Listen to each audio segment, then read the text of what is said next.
கன்னியாகுமரி மாவட்டம் புத்தன்துறை புனித அந்தோணியார் தேவாலய திருவிழாவில் மின்சாரம் தாக்கியதில் 4 பேர் உயிரிழந்தனர். இதுகுறித்தான கூடுதல் விவரங்களோடு இணைகிறார் செய்தி ஆசிரியர் வேல்ராஜ். வணக்கம் வேல்ராஜ் சார், என்ன நடந்தது, விவரங்களை பகிரலாம்.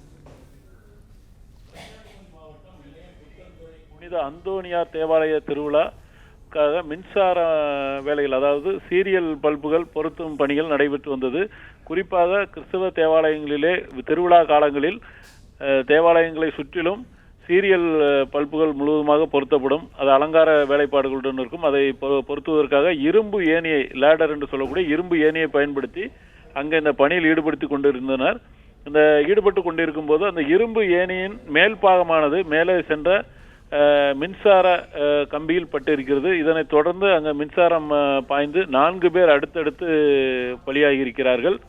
இதில் மைக்கேல் பிந்து, மரிய விஜயன், அருளி சோபன், ஜஸ்டஸ் உட்பட 4 பேர் இந்த விபத்தில் உயிரிழந்ததாக தகவல் வெளியாகி இருக்கிறது.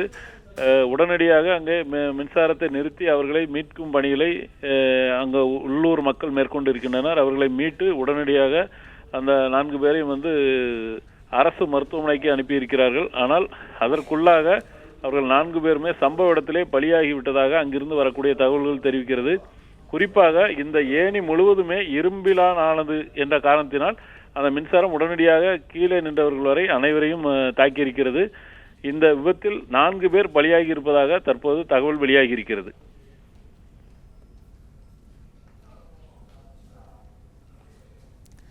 விவரங்களை வழங்கியமைக்கு நன்றி வேல்ராஜ்.